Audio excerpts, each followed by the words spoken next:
Greetings. Ken Woodward here. Welcome back to Curated Questions.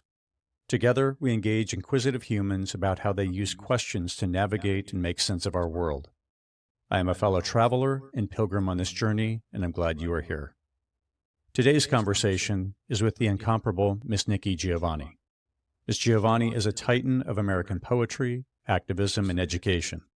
With a career spanning over 5 decades, her powerful voice has shaped literature, inspired generations, and challenged societal norms.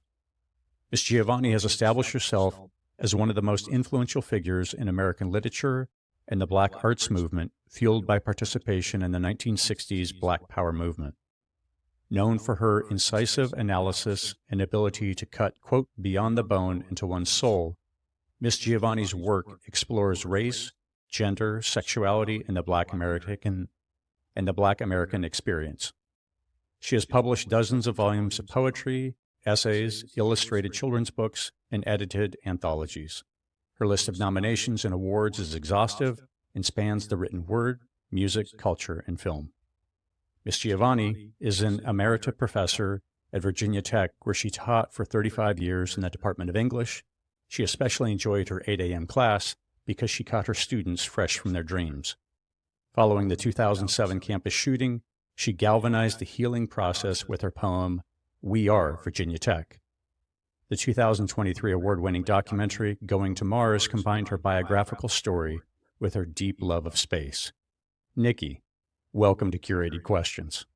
Thank you. I'm glad to be here. So I often ask folks, when did you first understand the power of questions? Oh, that's a good question. I don't know when I understood that. I know when I understood the power of words. Okay. When you hear people say things that are both insightful and nice, and then you hear people say things that are mean, and you recognize that words have power. And, there's that old expression that kids say, sticks and stones may hurt my bones, but words will never touch. And that's one that I always say, no, that's probably the opposite. Words hurt because sticks and stones will heal, and you'll forget, actually, if you're, and I'm a small person. So I remember having a fight, actually. I guess I was in the 4th or 5th grade with, and I'll always remember her, Rose Stinson. And I'll always remember that because I lost. I mean, she beat me up, but it was really the words that and I remember, you remember certain things.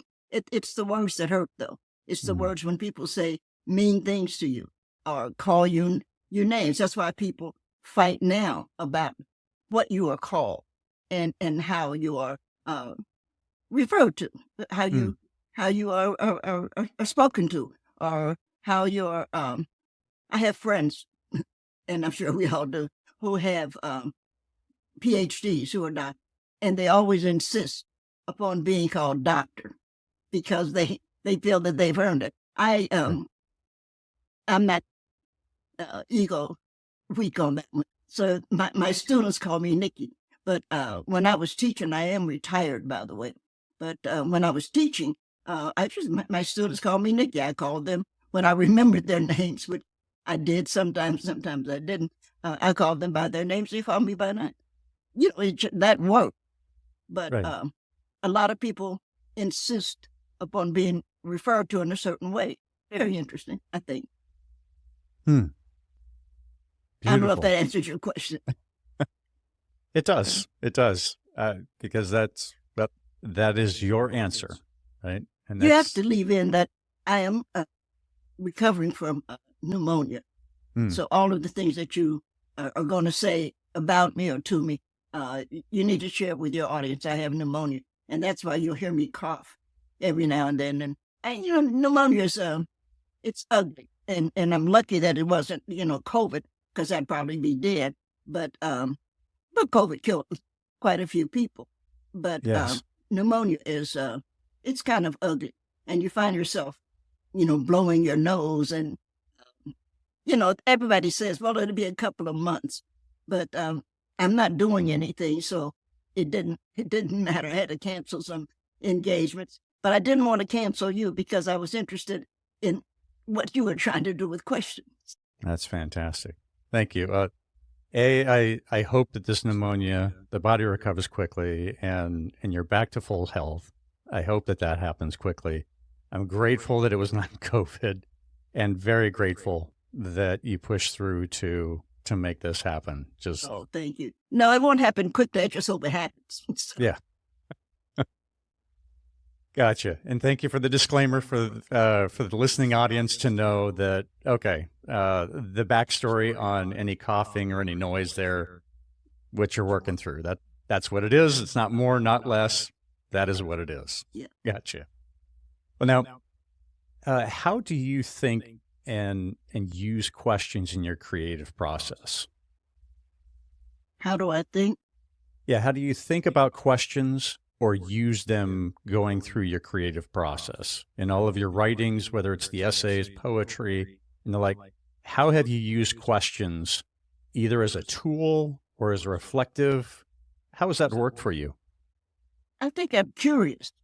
And I don't know if that's a question so much as I wonder why. Why did somebody say this? Why do we think this way, or why do we do something?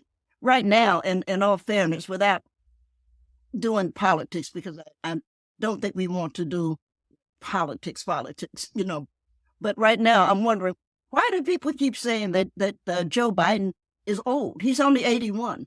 I'm 81. And I just don't think of 81 as being old. And I think of one of our great, speaking of politicians, if I may, one of our great politicians is Queen Elizabeth, or was Queen Elizabeth. She has transitioned now. Right. Queen Elizabeth was in her late 90s. I think she was 96 or so before she had to turn over some of the power to King Charles.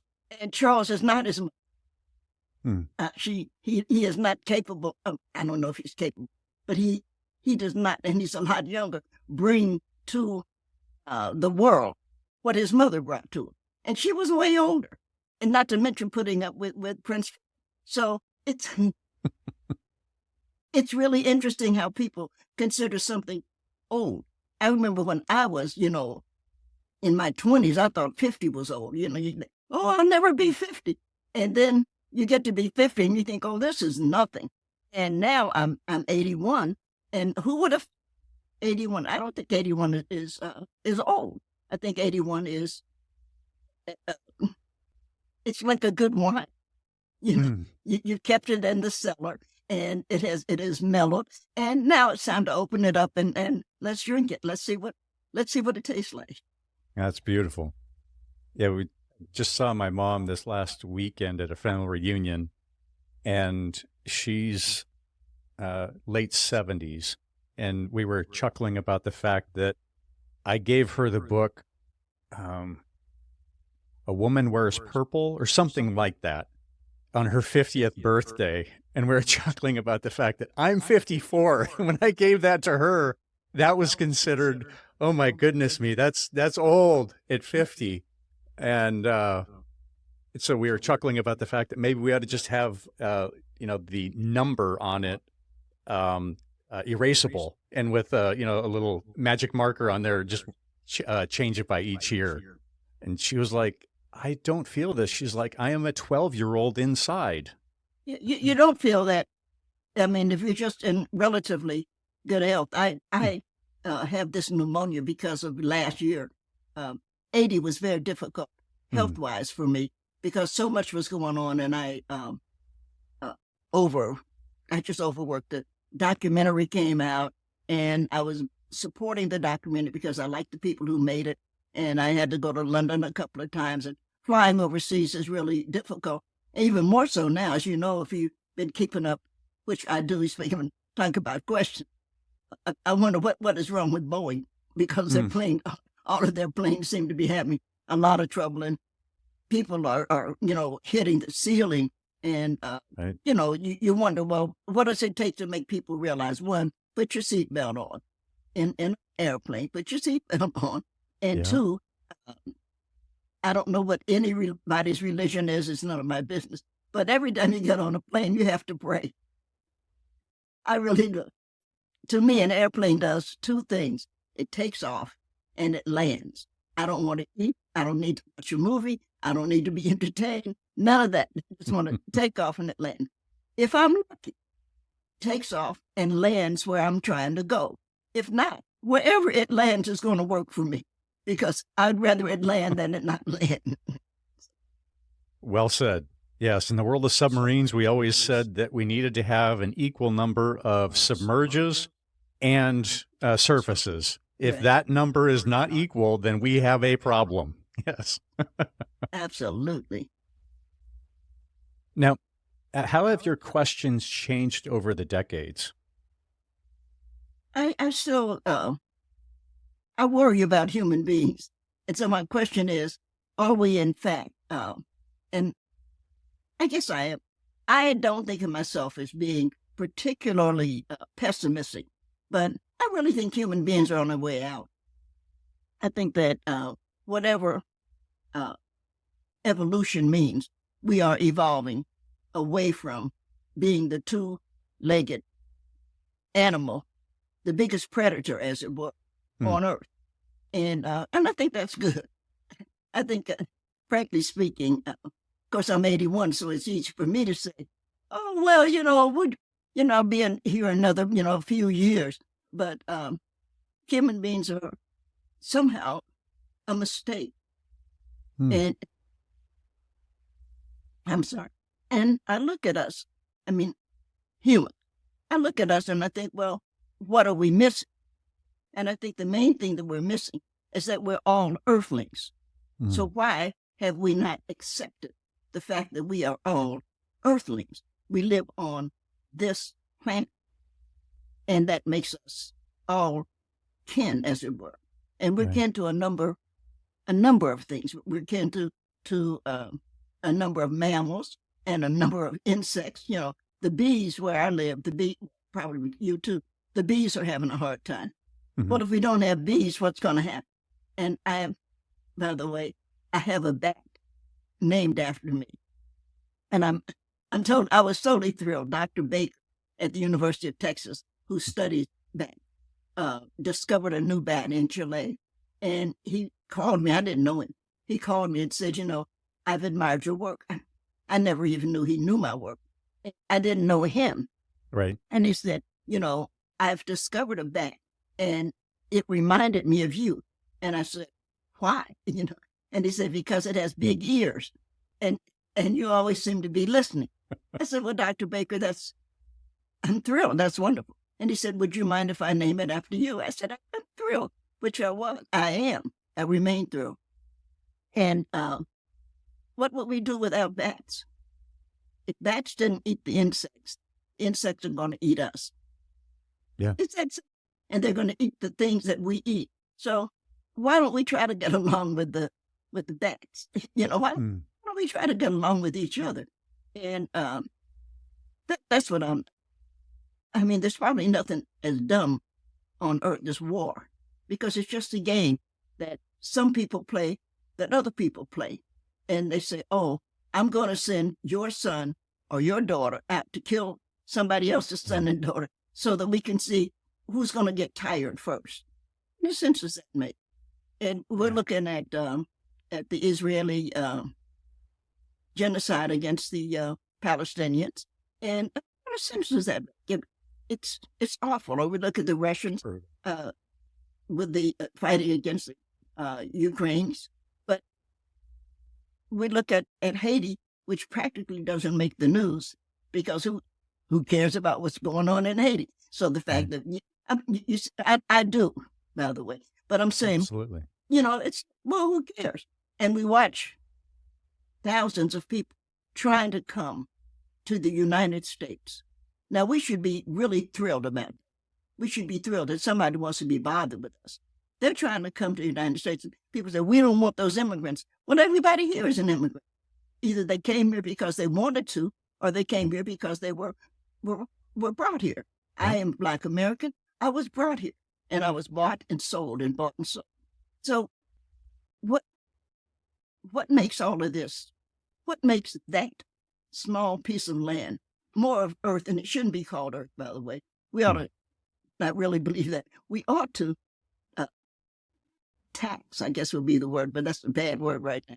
But we ought to tax the billionaires and, just take maybe 1%, just 1% of their money right now and put it in a fund and say, whoever can come up with a better name for the third planet from the yellow sun, they will get $1 million. Because we're not Earth. We are mostly water. As you know, I mean, all you do is look at it. We're mostly water. And of course, lately, the water has been fighting back because water, like everything else, is alive. So lately, we've been having these terrible storms, and we've been having people go to the beach, and the sand, we've lost so many people with what is called quicksand. And we know we've had quicksand a lot. And some of the children have been mostly lost. I'm sorry for the kids, but they've been caught in quicksand, and that's it. There's no way to dig them out in order to save them. We've had parents getting in riptides, and of course, when a mother gets in, a father tries to save them, or whatever, but the water is fighting back, and the rest of the water is saying, hey, we're just going to roll over you and a couple of thousand. And somebody says, oh, no, I'm the sun, so I'm not going to let the water roll over. Water, we're not going to let you do this. I'm just going to burn them up. And so we have people. Right now in the desert, we have so many people who have just died of heat. Right. Can you imagine dying? I mean, It's just do brutal. that. That is just I mean, brutal. of course, I know how you can do that, but you're dying of heat. And everybody, well, they were out there. Yeah, this interests that man. But we're on the third planet from the yellow sun. And I have to think, and speaking of questions, I want to think, what is the life in the rest of the galaxy? Because we can't be the only, humans are an error. Or not a good idea, right? And, well, we're not. And there has to be a life form in the galaxy. And we're very much unprepared to meet another life form because we're unprepared to meet ourselves. You know what I mean? Yeah, how we're treating each other is not a good, does not bode well if we meet someone else. It's stupid. And it has stopped our progress in terms of what life means. Because we have, and that is my question, what does it mean to be alive? So in some cases you have people, and I'm not against this, I'm not having that fight, but they'll have a brain damage. That's an issue. And there's no way that we know how to solve that. So they have a tumor, they're gone, they're not. And somebody says, oh no, we can't take them off of this machine because they should be alive.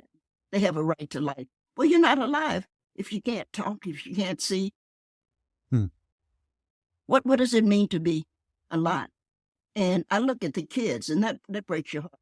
I look at youngsters who we know are going to be born with serious deficiencies. I don't mean they're going to have a hand or something, but they're going to be born with something that cannot be cured. And so instead of allowing the mother and father, or just the mother, because it's the mother who's carrying it, to make a decision, should I birth? I have a problem here. Should I carry this child? We've decided, the Supreme Court or whatever, though, old men, because men don't have pregnancy. No, they don't. Men make them, but they don't have them. Right. And instead of them saying, honey, what do you think? What will make you comfortable? What should we do? We say, oh, no, you should carry that. A real mother would do that. And so we have quite a few youngsters being born with quite a few serious problems that we can't. And I'm not trying to kill any children. I'm just trying to say it's not my business, and it's not me to judge, because I don't think I would want to be born. I don't think I would want to birth a child that I know is something wrong with, doesn't have a back, so he'll never be, or whatever. I don't think that's fair to the kid. because everybody, oh, that was so brave of you to have. No, it wasn't. It was stupid of you to put a life form that you cannot take care of. You're going to die before it does. Gotcha. I don't know if I'm making sense here. But those are the questions that I have. Why are we meddling with other people's life? Has that changed for you over the years as far as how you either think about those questions or just because of world events or these other occurrences that are happening? Is that what brings these questions up, or have you been wrestling with some of these for a while? And I don't think wrestling would be the word. I've always been a big fan of abortion since I understood sex. Okay. I mean, because actually it's the female. It's the scarlet letter. It's the female that gets sort of blamed for it. And he goes on to college. She has to go back home to her mother or to the grandmother with the baby. And he goes on to college and lives happily ever after. Yep. And I think that's I've always thought that's wrong, that she ought to be able to make a decision. And we should not judge women the way that we do, because we like to judge women, but all of a sudden men are just, that's okay. So, and men need to learn, what to do with their penises. And you can't put it, you just can't put it in every 14-year-old girl, Right. It is completely upside down in how we, especially in this country, view this regarding that their lack of accountability for men. But not just this country, but men just play games all the time. And war is a game. And well, now we're fighting with sports, and I'm so glad because I like tennis. I'm too old. I can't play tennis anymore, but I used to play tennis. My mother was a really good tennis player. And I was so glad to see women being able to play basketball, and what's her name, Caitlin, the girl from Iowa. And I think she was great. I watched that. I hadn't watched women's basketball probably ever. And I'm at a school. I was at a school that we had a team. And it wasn't that I was against the team or anything, and then she came along and I was watching and it's like, wow, that's great. And of course, watching Billie Jean King have that wonderful, wonderful match with Bobby Riggs it was a lot of fun. And watching women come into control of their own bodies, it's a good idea. And I think that men ought to get over the fact that they don't control women. And I think that's one of the reasons that everybody's against same sex, particularly in terms of women, because I think men don't want to compete with women for the love of other women. That's an interesting take. I hadn't considered that before. Yeah, and from a control standpoint, historically, as men have been in the driver's seat on these things, that's an interesting take I hadn't considered. Yeah. No, I think that's what it is. That they don't want the competition, so they make it. You're a witch. There's something wrong with you because I cannot compete with you. I am not as nice as you are. I'm not as gentle. I'm not whatever it is. I think men ought to get over it and just realize, okay, we're all here together, and we're going to try to be friends, and we're going to try to be lovers, and let's see how it works. So what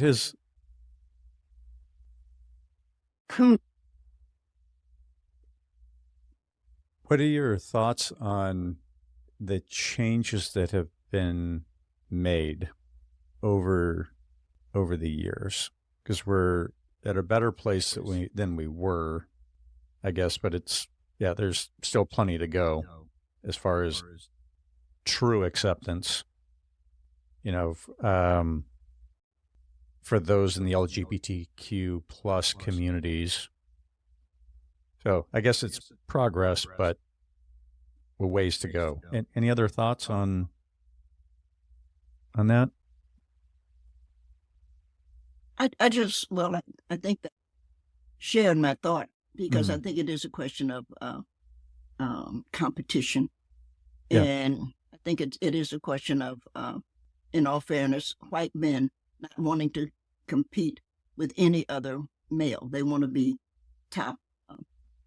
I was about to say top dog, but dogs are very nice and loyal, and I'm not sure about white men.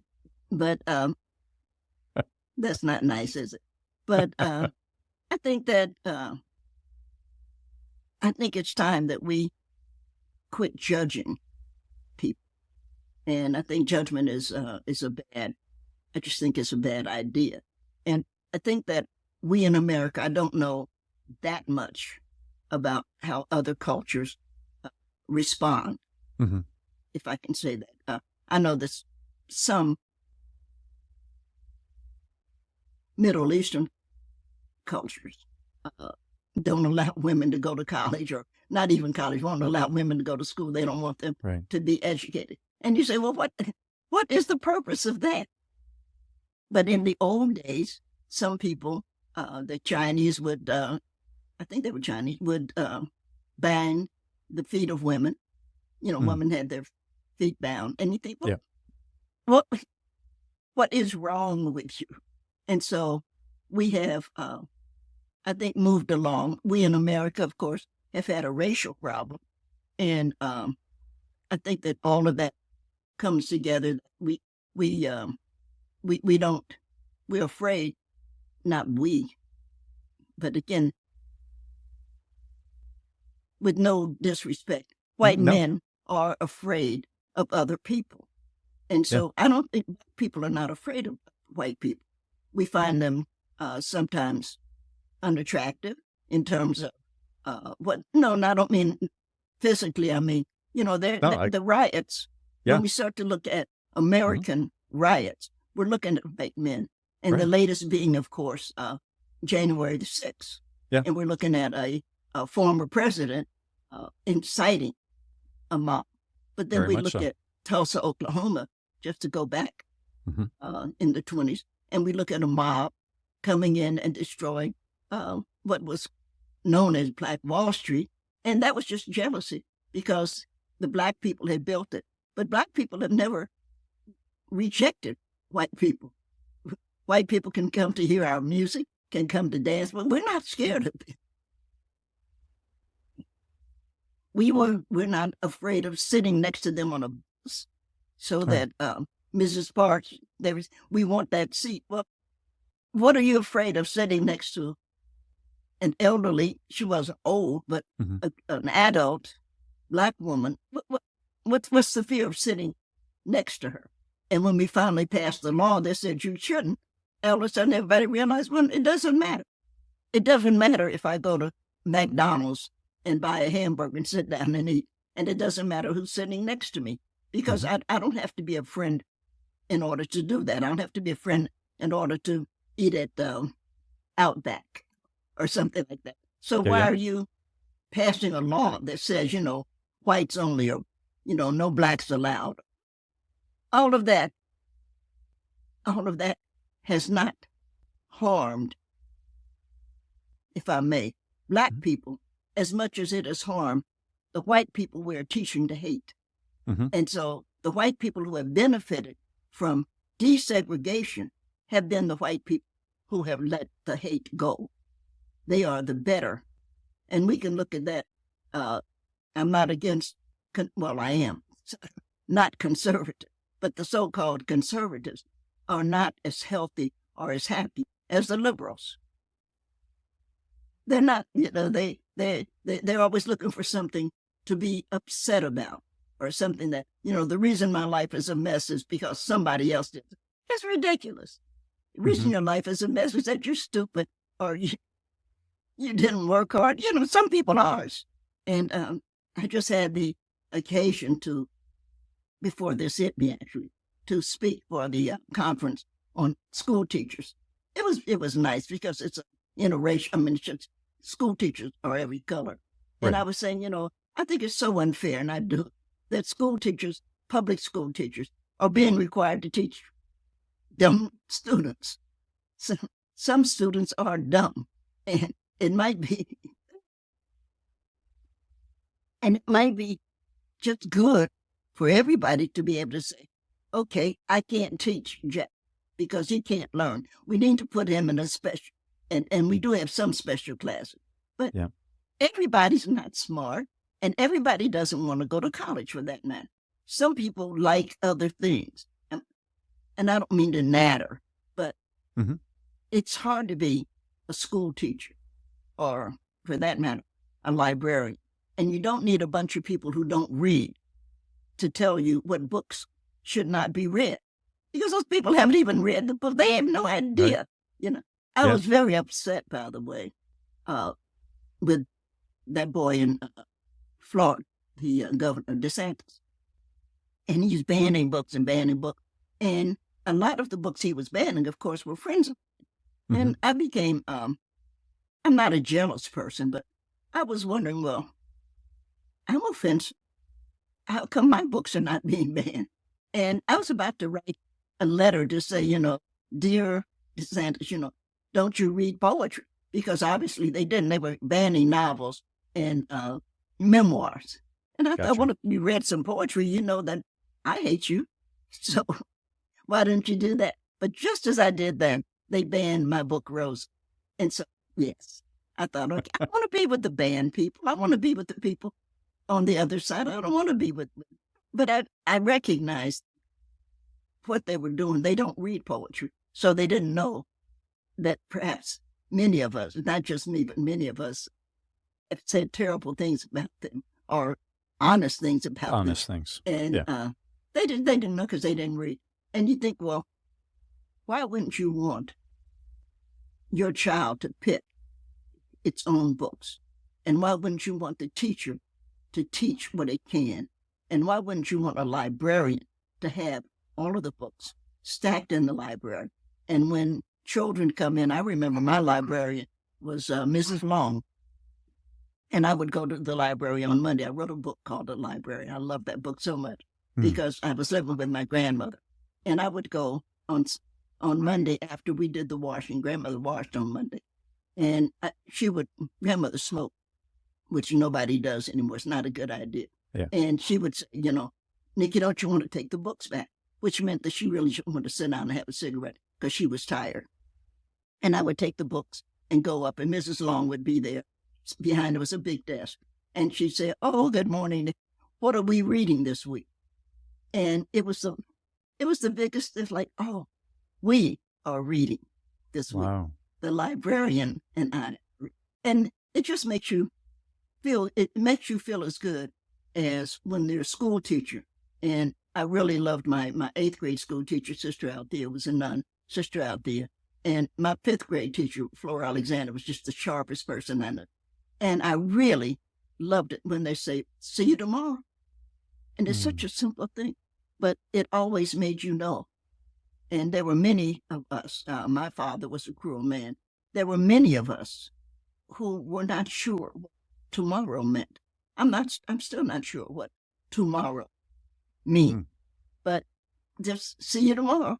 And it made you think, well, there is a tomorrow. And if my father and my mother fight, but they don't fight because my father beat my mother, there was no fight there. But just knowing that whatever this is, there is tomorrow. And little things that teachers and librarians, I think they're the most important people because they're the ones that give us the hope that, there's something new. And there are questions, which is why I'm sitting here talking to you. There are questions that you can raise that nobody else has raised. And there is a tomorrow. I think it's wonderful. That's beautiful. So then those examples for the teachers and the librarians, were those early influences regarding questions that, and I mean, were you talking with them? Were you talking with the librarians about, I'm interested in this, or were the librarians, was that a conversation per se that you were having with the teachers and the librarians to kind of fuel your curiosity? Well, I grew up in segregation, as you know, because I'm 81 years old. Yeah. And what I remember the most about Mrs. Long was that she never tried to control, and neither did my grandma. I was living with grandmother and grandpa. I'm sorry about that. But I remember I've always had an interest in the natural life. I would never be a biologist or something. I don't study like that, but I'm a daydreamer. And I remember wanting to read. Now, we're in Tennessee, Knoxville, Tennessee. And I remember wanting to read Rachel Carson. And of course, that book was not in the Black library because there was a white library and a Black library. And the Black library was, of course, Carnegie Library.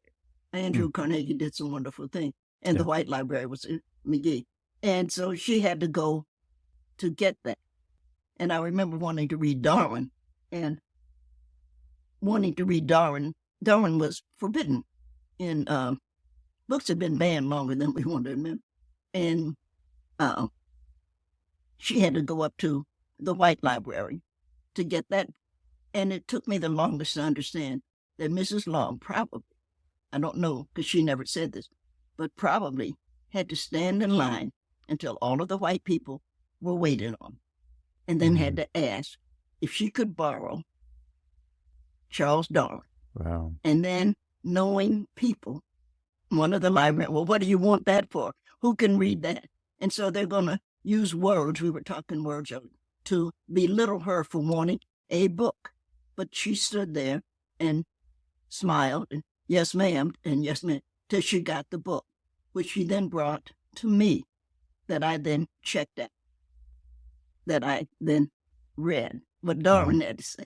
And it's kind of, I said, oh, what Mrs. Long must have had to go through for me, but I'm sure not just me. I'm sure that there were other people at the library who wanted books that were not considered, why would the colored, to use the term at that point, why would the colored want this? And she had to, yes, ma'am, but we would like to borrow. Do you mind if we borrow? We won't dirty it up. We won't, So even now, because I collect my books, because I have my books, but I also collect them because they're selling so many books. And every time I see a library, Amazon does it. Every time I see a library book that Amazon has, I buy it. Okay. And you see the library card. I don't know if you're old enough you're old enough, but I don't know if you remember the card catalog. Yeah, absolutely. And I love that. I love that. Librarians are so important. And no, she didn't question me about it. We didn't discuss it. I just would say, oh, this is what I'm interested in.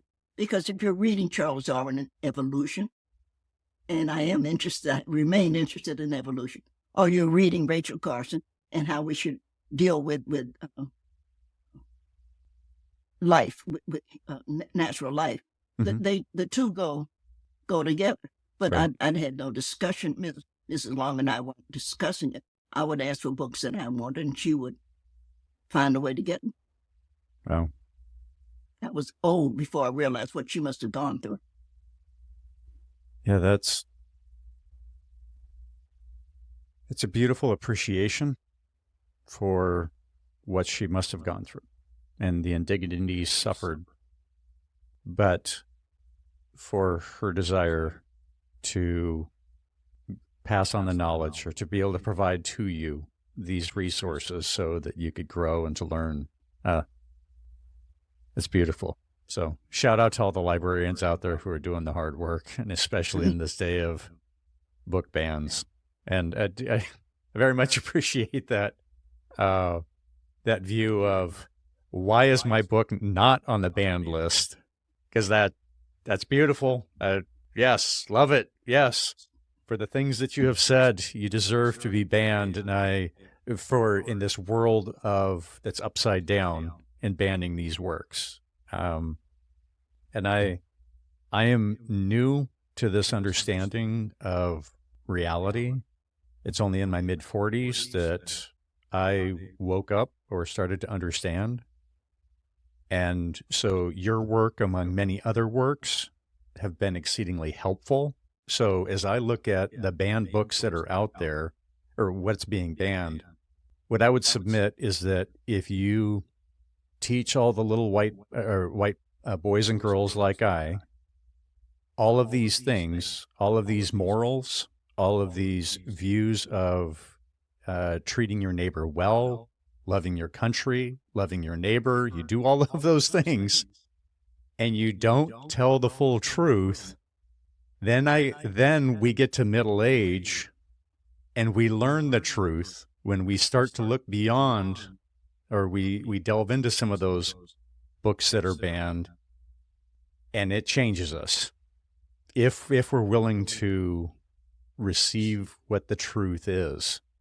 And so it has been revolutionary for me to read these works and ingest them for the truths that they hold, all of the truths, the complex truths.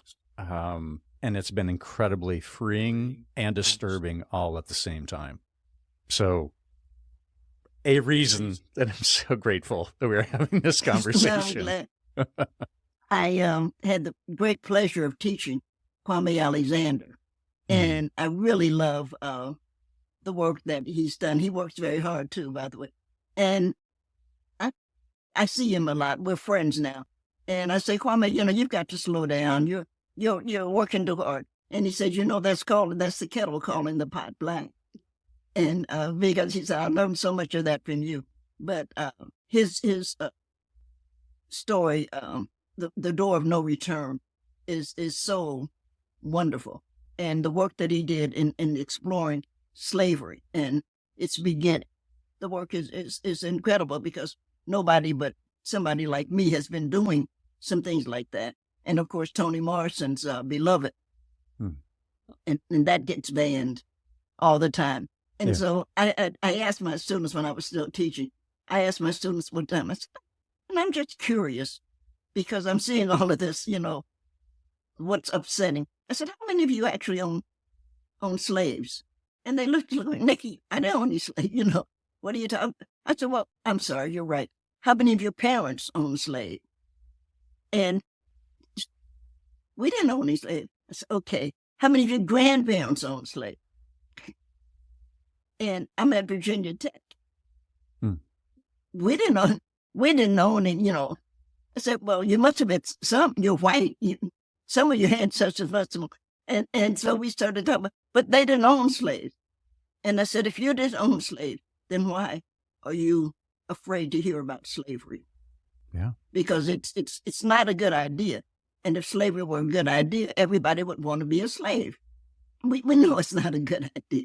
Right. And so we know that there are reasons that slavery was created. And that goes way beyond the Greeks. It goes way back. It's not something new in terms of, the 1800s or something. Slavery goes way back. Anytime a predator can control a weaker person or a weaker group or a weaker whatever, we're going to have slavery. It's a bad idea, but we need to learn about it. If you don't learn about it, then you think, as speaking of DeSantis, well, they being Black, really enjoyed working. Nobody enjoys working in the hot sun. It doesn't happen that way. Everybody wants to sit in a cool building with their feet on the table. Yep. That's reality. That's why you have to admire farmers who now have machines, but at one point did not have machines. So they had, in the European community, they had gypsies that they enslaved. In the North American community, we had, of course, what we call Indians, only they weren't Indians. The reason we called them Indians is that Columbus was lost. And so that needs to be, he thought he was in India. And we need to teach students, you can be lost and give somebody a name, and that name sticks. And so now the American natives And even America is going to be a problem because you got America Vespucci. But even they are saying, well, that's not my name. And good for them. So we need to learn what they call themselves. That's not hard. You can spell. You can get used to it. We all eat corn. I love corn. And it's July now. I don't know when this will end. But it's just nothing. Everybody waits for July because July is when the corn, I love it. You can boil it. Oh, God, it's so good. And what do we learn from that? We learned that from the American natives. They were the ones who introduced corn. But we're the ones who introduced, we being Black American, are the ones who introduced the peanut. And then, and in Louisiana, we're the ones who introduced one of my favorite vegetables. Oh, we're the ones who brought that. And that means that it's been good for us to come together. Of course, the chimpanzee and the monkey taught us about bananas. Right. Can you imagine who would look at that and say, oh, I want to eat that? Right. It doesn't begin to make sense. So you learn from every living thing, but you also learn that every living thing somehow or another responds to, in some cases we would consider not well, every other living thing. So we are predators, but we're also prey. And so we have to figure, how are we going to get that balance?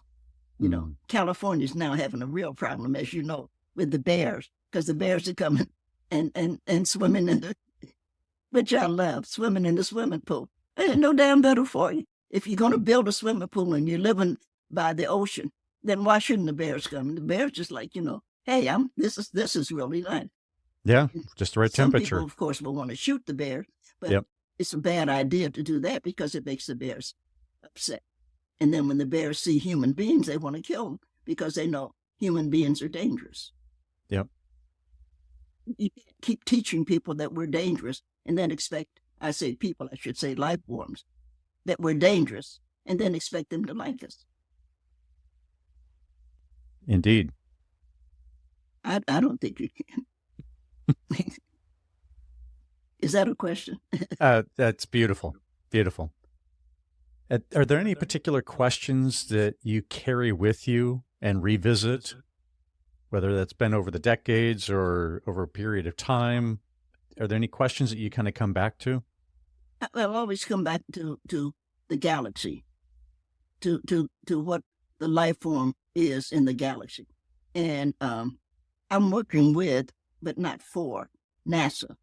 And it's one of the things that I get to ask questions that I get to answer. And they need more writers. They need more poets in space. I know that we have the space station and we have the International Space Station. We have all of that. But we need to really start to look more and more at the galaxy and to see what other life forms could exist. And, of course, lately, because of 4th of July just passed, and they saw all of the fireworks going off. And so some people saw the fireworks. They have that one where they have the jumps. All of those people go and they learn to jump from, I don't know what they're jumping from, but by 4th of July, they have like sparkles or something. And they jump out of, I guess it's a plane, and they all jump at the same time. So when it comes down, it really is quite beautiful, but it looks very different. So people were calling into the police station and say the aliens are coming. They were afraid that, oh my goodness, the aliens are coming. Well, we're aliens. We are aliens, of course. What it was is people jumping, but we have so conditioned ourselves to being afraid of anything different that seeing something that beautiful in the sky makes us afraid. They're coming to eat us. Nobody wants to eat us. We're the biggest predator in this particular place, and we don't know what is out there.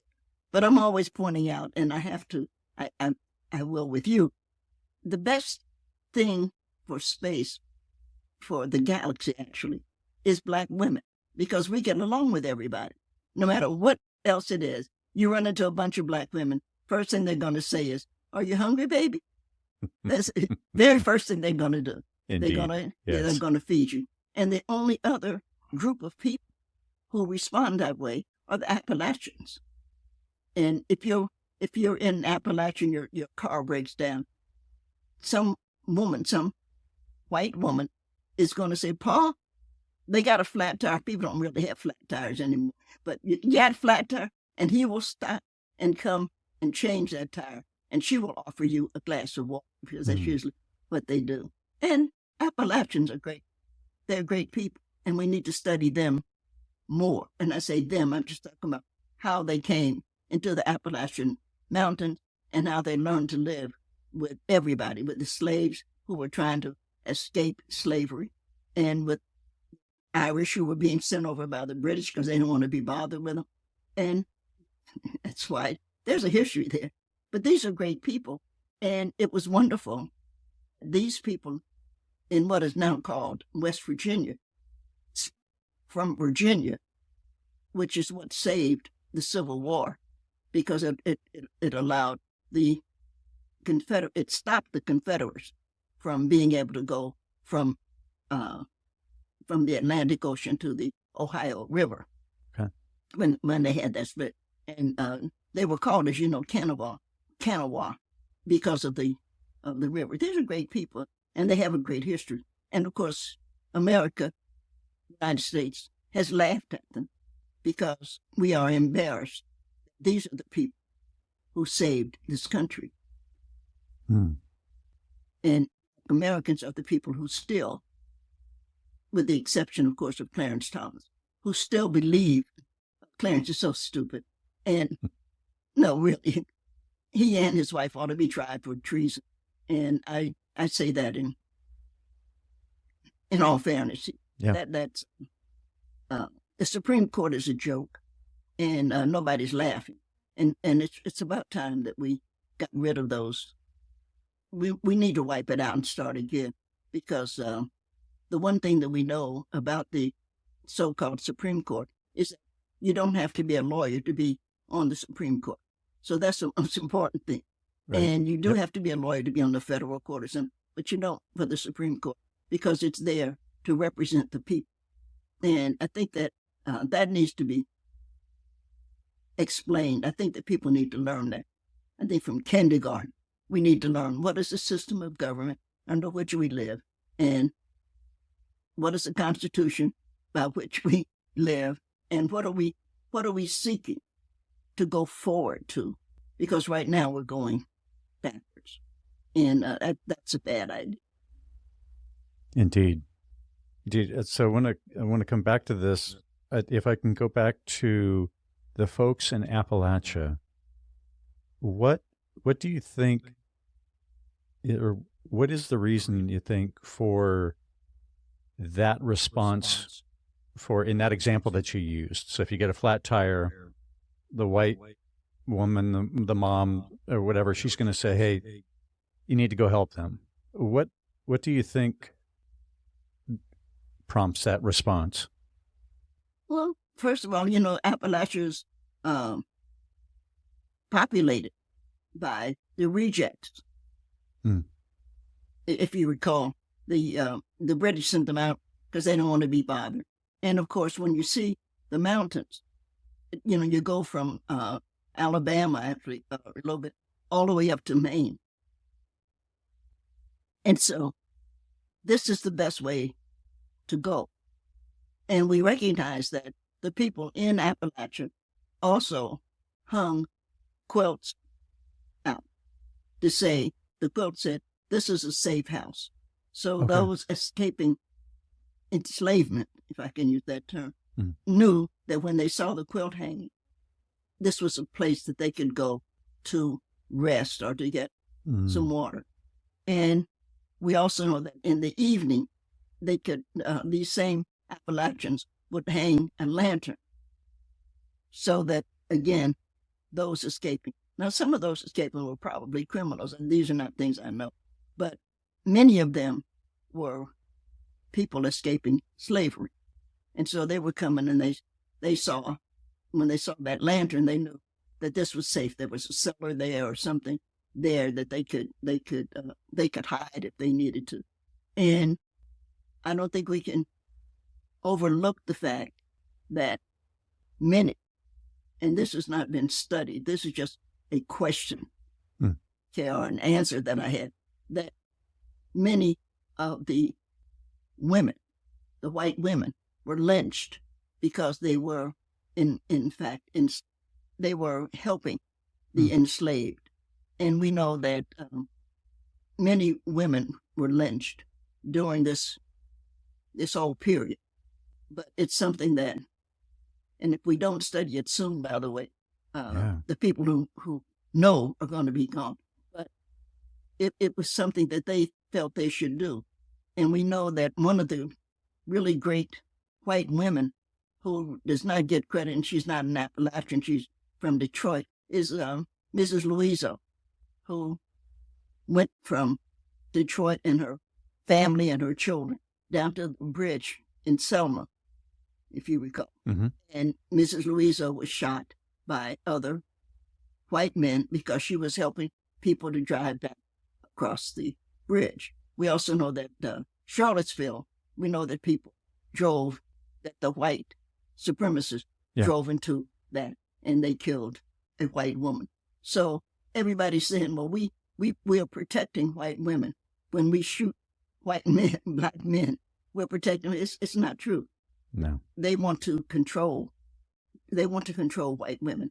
And I think white women are becoming aware that they are no different from the rest of us, that they are being controlled.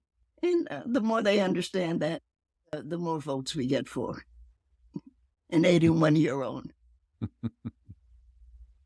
That your point. So I need to do some additional study, we'll say, on the route for self-emancipation folks through Appalachia. That's a complete gap in my knowledge, so I will go do some more reading, because I just had not put that together before, because I would think of, I've got like slave testimonies over my shoulder, and as I've read the history there, I just didn't, in my imagination, as you were talking it through, I didn't even have a category for that. So I'm excited that I will go get some learning on that. Oh, sure. And to your point on the quilt, I've got some great things that I'm going to go learn on. So I'm excited about that. Oh, thank you. That's as I said, that's a great history.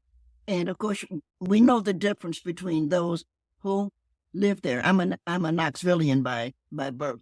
So I'm just on this side of Appalachia. And we know who knows it by, who calls it, as you just did, Appalachia. And the rest of us is Appalachia. Okay, so help me out here. So I appreciate that, right? So counseling is good, right? So no, what is the proper pronunciation here? It's Appalachia? Appalachia. Appalachia. And I look at Jeopardy almost every night because I really love it. And I couldn't win on Jeopardy or anything. But Alex Trebek had when Alex was still with us. And he had a question. And Alex Trebek, answers, he's got Greek and he's got Latin, he's got just all kinds of languages. But he asked a question about Appalachia. And I just said, oh, how did that happen? Alex is Appalachia. I had to laugh. I'm sure somebody called in and said, this is not how you pronounce that. Beautiful. That's a lot of fun. But you always know, too, the difference. My mother's family is from Albany. And we know that we mean Georgia because Albany is in Georgia. Albany is in New York. Okay. So you never get these things confused. So I'll go ahead and give you my own. So I grew up in Prescott, Arizona. So it's Prescot. And so everybody that comes from without calls it Prescott. And I'm like, oh, no. You're not a local. I got you. So. Yeah, no, that's really funny. I mean, it's enjoyable to know little things like that, what you call, and who you call it, or family names or who. I grew up with the Isley brothers. Ronald dated my sister. Wow. And it was four of them, Vernon, Ronald, O'Kelly, and Rudolph.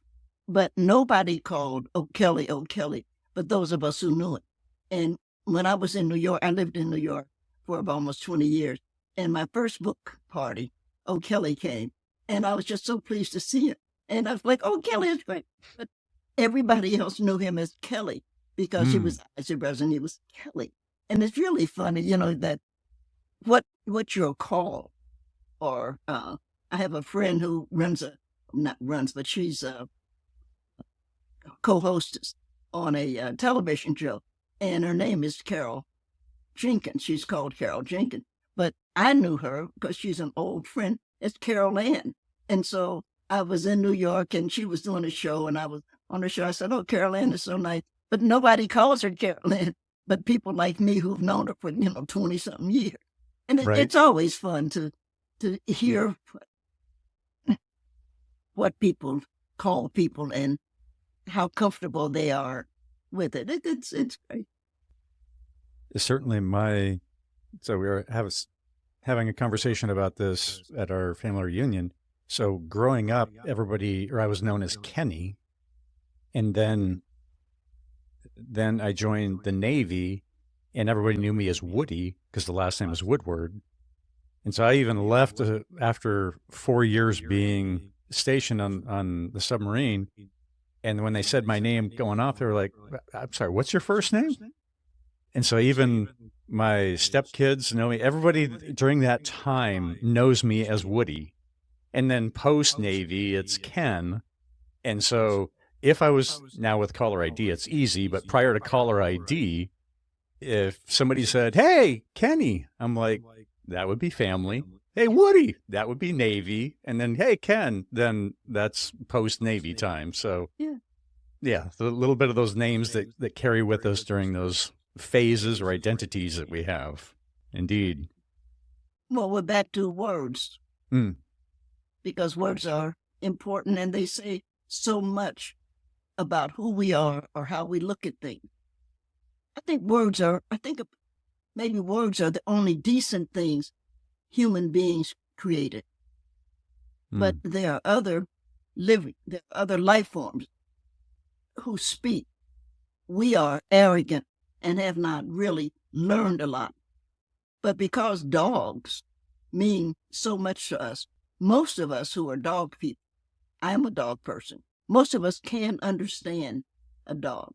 We know when a dog barks because there's somebody there. The other day there was a deer in my front yard. I live in the mountain. There was a deer in the front yard. And of course, Cleopatra, and you probably heard her a little bit earlier, Cleopatra was just going absolutely bananas. And so I had to look up. The deer is wondering, like, what the hell is wrong with that dog, I think. And the deer is just looking because the deer knows the dog cannot get out.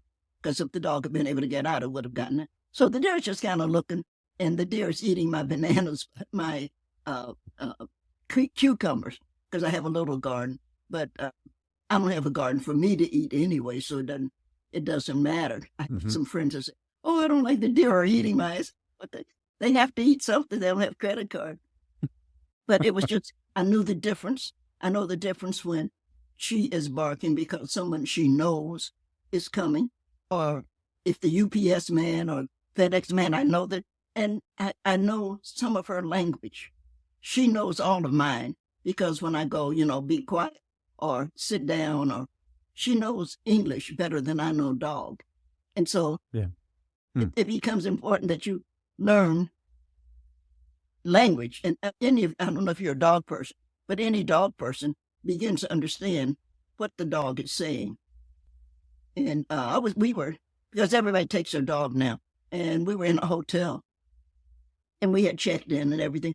And Cleopatra is really a very pretty dog. She's a Yorkie. And not that other dogs aren't, but she is. And people were petting, "Oh, look at your dog, man. Can I pet your pup?" And she's small, and she did. But then a man came in, and it's not personal, but a man came in, and she growled. And I thought, I'm not getting on the elevator with that guy. I don't know what she felt about. I don't know why. Yeah. I just know she didn't like it, and I thought I'm going to listen to my dog. Right. So if she's going to growl like that, I'm not getting on the elevator with her. Because whatever it is, she doesn't like it. She could sense it. I love that right. ad, by the way. On the farmer's dog. I don't know if you. The The which ad farmer's was that? dog is a dog food. And the first ad I saw was that the gentleman had invited his girlfriend or something over. And she opens the refrigerator and she says, "Why do you have the dog food in the refrigerator?" And he said, "That's not dog food. That's whatever the dog's name is. I forget." And she said, "Well, it's dog food." And then the next thing you know, they're slamming the door. She's outside. They slam the door. She's gone. And he says to her, "I knew something was wrong with her anyway." I just love that. I really just, it's one of my favorite ads because, yeah, if somebody doesn't appreciate your dog, there's something wrong with it. Indeed. Or if your dog doesn't like, something's wrong. That's the best way to find out. Should I be dating this guy or should I be hanging out with these people? If your dog doesn't like it, get rid of him because your dog is telling you something and you just don't know dog well enough to know. Protect myself from these people. Yep. Indeed. Yeah. Yeah. We've got a couple pups are over here sleeping on the bed right now. And yes, I've learned to pick up on the cues of the dogs telling me what needs to happen and when. So indeed. Yeah. But yes, always I could learn more. So question for you. So shifting to spirituals. Say it again. So shifting topics a little bit to spirituals. Mhm. How, because I know that you deeply appreciate the spirituals, and is there any connection or how do you see any intersection with questions in the spirituals? Do you see the spirituals addressing questions, asking questions? What are your thoughts? I think, first of all, what we call the Negro spiritual has a connection, which again, I have not studied it, but I hope some young PhDs that come along do. Definitely has a connection with the fairy tale because they were both created by people who could not, I should say, read or write, and who were prevented from reading and writing. So they had to find a way to tell their children and their children's children, this is what the world is like. So this is why we get the fairy tales that we have kept hundreds of years now. What's her name? Little Red Riding Hood and all of that. Snow White. We've kept them for years. And we've kept the spirituals for a couple of hundred years for the same reason. So we have questions that the spirituals raise, like, wade in the water. What are we talking here? We're talking, in my opinion, we're giving some direction. And because it sounds innocent, nobody wanted to prevent them from them being my ancestors, way back. But nobody thought that it was given direction. And so we have a lot of, and of course, the biggest question I think that the spirituals raise, a Negro spiritual raise, is what does it mean to pray? Because that comes up a lot. Lord, teach me how to pray. Or, I'm standing in the need of prayer. There's prayer is always there. I'm not sure what prayer means. And I'm not the only one who doesn't know what they meant when they were saying prayer. But prayer is important. And what I love about the spiritual, the same way that I love the folk tales, essentially, is that there's no, they're not mean. They're not trying to hurt anybody's feelings. None of the spirituals are about revenge. They're all about learning to accept and learning to find a way through this, learning patience and learning not to be afraid. I think that's, today is a bad day because it's storming where I am too. But I think that the spirituals, and I love them because one, they are, for lack of a better word, simple, but not as in stupid or something. But there's songs that can easily be passed along. And if you can tell anybody something that they should remember, there's an old, if anybody asks you who you are, tell them you're a child of God. And so we taught that to our children way back in slavery, when probably whether the child knew it or not, that's going to be the last thing they heard from their mother. If anybody asks you who you are, tell them you're a child of God. And that's something that's going to come all the way down to my generation, that a lot of things people want to make matter don't matter. It does. I mean, I am so uninterested in DNA and all of that. You know, who are your ancestors? It doesn't matter. I was on a television show last year sometime, and the woman said to me, "Well, do you know where you come from?" And I was not in a bad mood, because I came very close to saying my mother. And I said, no, I haven't looked into it. I mean, what a stupid question. Of course I know where I came from. I came from my mother. And there was obviously a father involved, but that was his decision. And if he didn't want to know me, I didn't want to know him. So I'm not looking for somebody. I'm not interested in who's not interested in me. I'm not interested in who doesn't love me. I have no interest. I have friends, though. And that's, again, why I'm on this show, despite coughing my way through it. It just interested me. But I'm just interested in why people are always, well, I want to know who I'm kin to. Well, you're kin to the people who love you. That's who you're kin to. And the rest of those people, whatever the DNA or whatever it is, it has no interest. And I have very little interest in other people. And I don't ask, which is why we're here, a lot of questions. And I get teased by the people that I know, including my mother, and all the way up to the people that I live with now. I get teased about that. Well, you never ask a question. Well, if you want me to know something, you would tell me. And if you don't tell me, then you don't want me to know. So why would I ask you something to make you either lie to me or intrude? Why would I intrude? Either I'm accepting you in our relationship, or I'm not. But all of that, who exactly are you? Or what did you do? Or how did?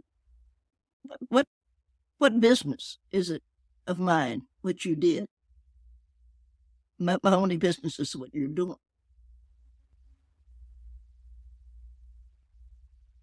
Does that make sense? It does, and it's a new perspective for me, because I remember when you were talking at the celebration of James Baldwin's 100th, or his 100th birthday, what would have been his 100th birthday, and your, for my term, insistence on you were not going to interpret Baldwin for anyone. It was, if he wanted to tell you, then he would have already told you. so I get that piece. So that's in my mind. And then with your statement here of, this is just your insistence and comfortableness in the reality of where you are currently at. And so I make that statement because if you are not seeking out, whether it's to know the biological history of ancestry or not, and just being content with, this is the reality of today and this is here, that I just haven't encountered that perspective very often. And so have you always been, or where do you think that comes from the standpoint that What we mostly encounter is folks wanting to know many of those different answers and wanting to know where I came from. But your comfortableness in just saying, I am here and that is sufficient, that's remarkable. Well, thank you. I think that because, one, I recognized, I don't know, maybe 10, 11 years old, and my parents' marriage had nothing to do with me. So that was one of those. Hearing them, if you said, Nikki, what were you doing at 11 o'clock on Saturday? I would say I would be listening to my father hit my mother. So I knew that would not be, I knew that. But this is not a good idea. So I also knew that I had to let it go somehow. And of course, the response, and many people take that, is I could kill my father or I could leave. I knew if I killed him, everybody would be mad at me. And they were like, why did you kill him? I understood, So I thought, well, I don't need that. But I had a grandmother. And of course, I had a grandmother and grandfather I've got to find a way to get someplace that's safe. And so I talk about, I'm not a fan of safety, but I want to get someplace away from them. And what they did with their life was their business. Obviously, what I'm doing with my life is going to be mine. But once I was able, and my godmother passed and left me $50. That was real money. And I could take a train. I'm writing a story about that. I could take a train to Knoxville because we were living at Cincinnati at that point. And I could take a train to Knoxville. And I did a longer story, but I finally asked grandmother, could I live with them? And she said, well, his name was John Brown. I'll have to ask John Brown. And again, it took me the longest to ask. She never asked John Brown anything. She said this is what was going to happen. But I was able to live with them. Well, if you're going to leave something, it's gone. And so I left my parents, so they were gone. And if I dwelled on it, I would be unhappy. So the best thing to do is to let it go and to deal with what I'm dealing with. Well, my grandparents, and I dedicated a book to them, my grandparents showed me what love is, because grandpapa really loved grandmother and she loved him. And the one thing that I'll always remember is that grandmother loved pineapple, and grandpapa never allowed her to go to the market. This is when there were market, before we had, grocery stores. Okay. And right. he never allowed her to go to the market. And I finally did one day say, because I said I didn't ask a lot of questions, but I did one day say to him, grandpapa, how come grandmother never goes to the market? Because I was just curious. And he said, well, Nikki, if I let her go, he said, your grandmother is a very pretty woman. And I agreed, because she was. And he said, if I let her go, somebody would say something to her. Then she would come home and she would say, John Brown, the chicken man, said something to me. He said, and then I would have to go up, because that's my wife, you understand. I said, yes, I'm looking at. And he was a good storyteller. He said, I'd have to go up and take my gun and shoot the chicken man. Then the white people would be upset about that, and they would have to come down and lynch me. Then the black people would be upset about that, and they would have to fight the white people. He said, you see the problem? So if I go to the grocery store, we don't have a problem. And I said, oh. Wow. Grandpapa was funny. And he was a Latin scholar, really a brilliant man. But I had to laugh about that. I always kept that in mind. And grandmother loved pineapple. So that was the other thing, that when pineapple was in season, we lived on Mulvaney Street, which no longer exists. And when you live up, in order to get to the house, you had to come up the steps. But before he got to the top of the steps, because he was so thrilled, he would say, her name was Lavinia. Lavinia, they had pineapple. And there was something in his voice that I understood. This is love. He wanted to bring her a pineapple. It meant something. And it's something that I remember, something I still remember. And the other day I actually ate, I don't like pineapple. And the days that they had pineapple, we made our own ice cream in those days. And I would always hate it when they had pineapple because I knew that he would make, because he made the ice cream, he would make pineapple ice cream. And I didn't like pineapple ice cream. But the other day, I forget where I was, and they had pineapple. And I said, I should eat some pineapple for grandmother. And I did. But I learned a lot about love. And it's one of the reasons that my favorite movie is The Godfather, because it opens with Don Vito, with Corleone, petting a kitten. If you remember that, he's petting the kitten. Yeah.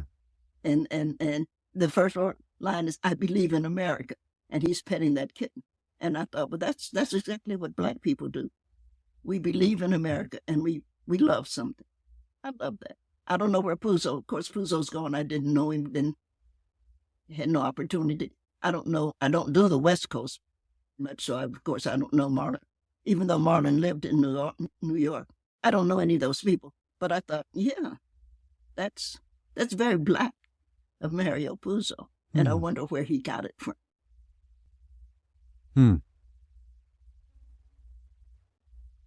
That's beautiful.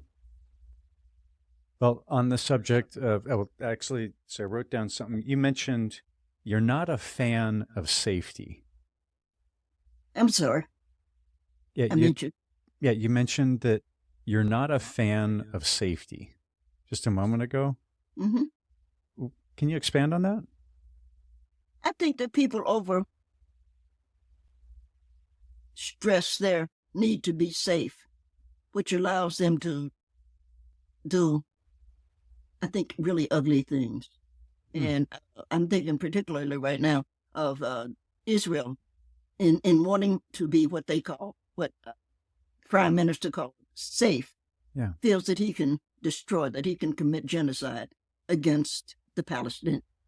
And when he does that, he will be safe.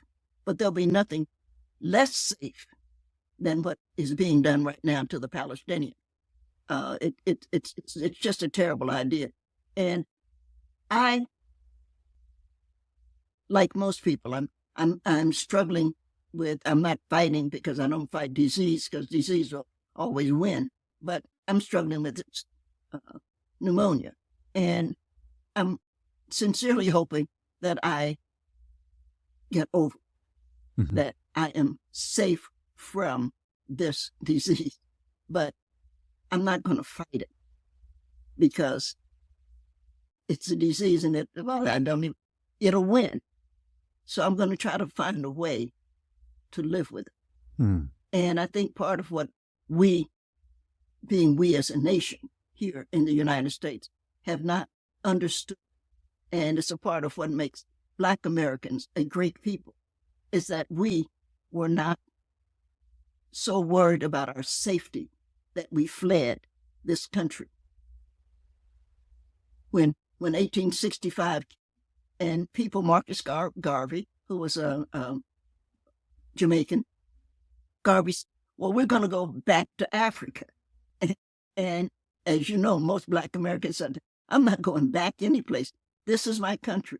And yeah, I know, I live in Mississippi, and in Mississippi, they lynch people, or they shoot boys in the back. I mean, a lot of ugly things have happened, but we haven't allowed our need to be safe overcome our need to say, no, this is where we belong. This is our country.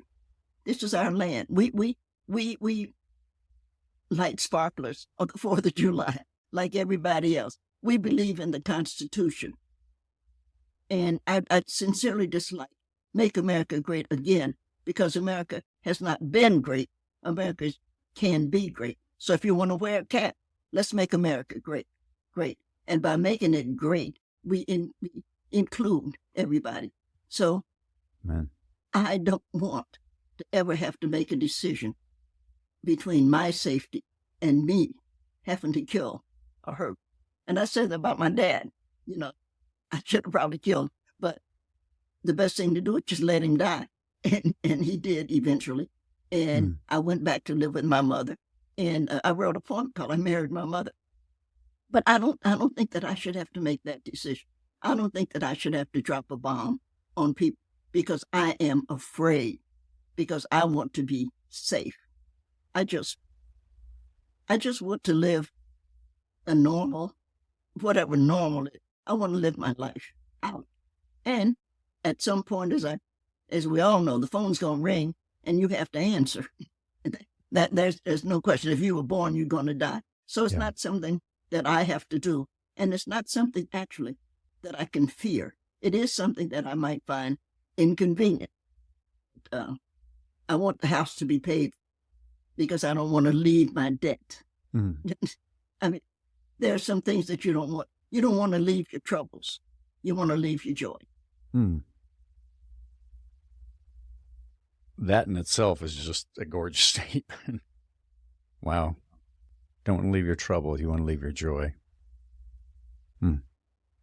That is beautiful. And also thank you for filling that out on regarding safety, because that is a commonly used word that's not well defined.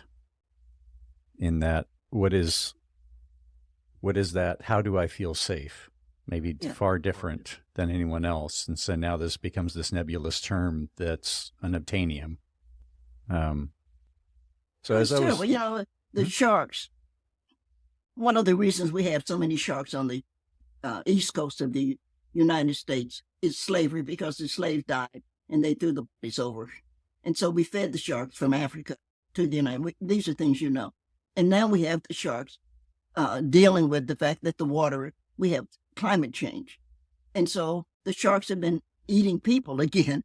And of course, one of the problems of eating the people is that people are upset with the sharks and they want to go out and shoot them because they say, well, I want to be safe in the water.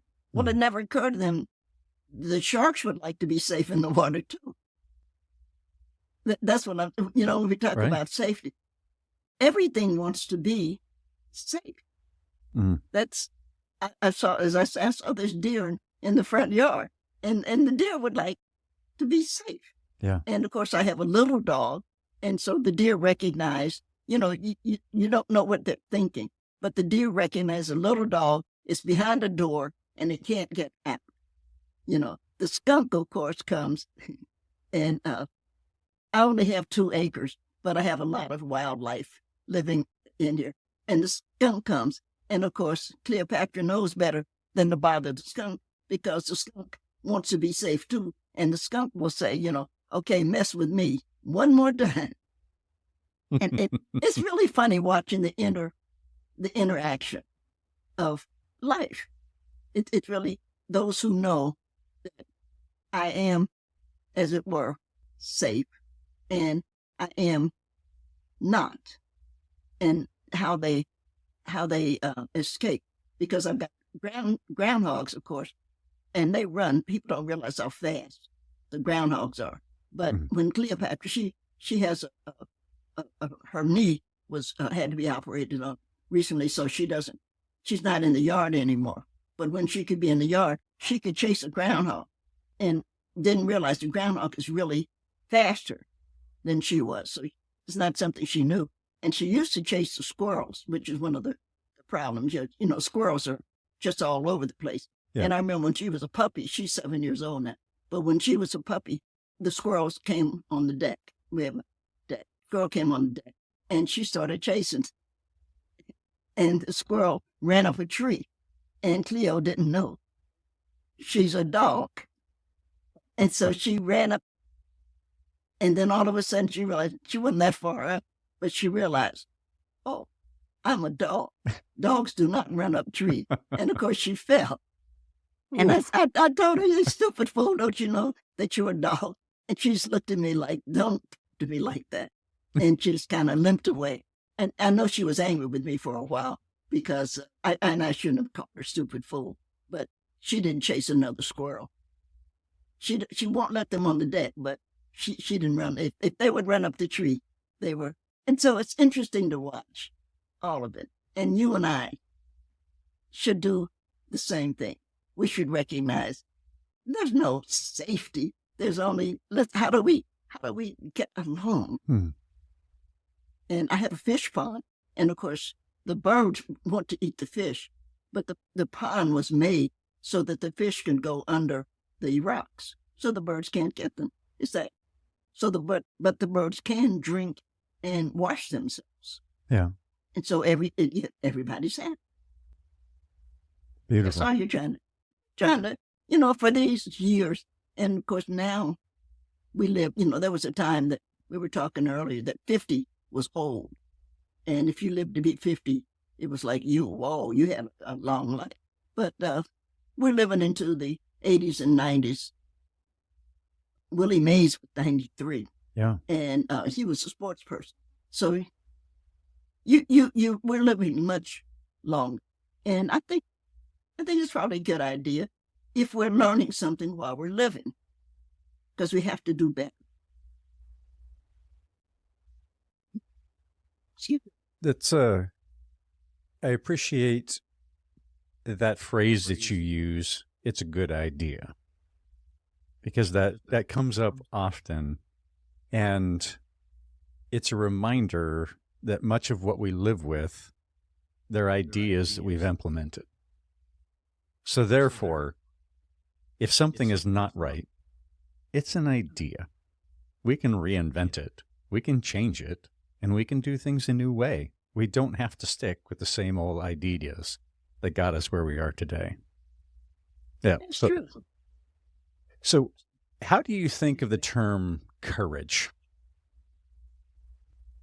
So I was reading through a bunch, reading through your works. I was reading in the collected poetry from 68 to 98.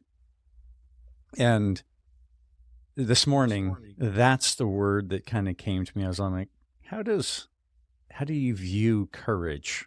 And I don't know if it's changed or not, but what do you think about the word courage?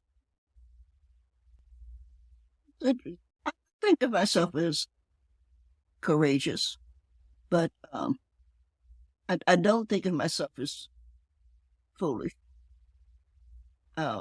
In the news last night, and it made me think, I didn't realize you were going to bring this up, but there was a car on, I don't know, Pennsylvania Turnpike or something that had caught on fire, and the driver was in it. It couldn't get out. And other people stopped and tried to pull that door open to get him out to save his life. And I thought, that's courageous. And then I thought about it and said, would I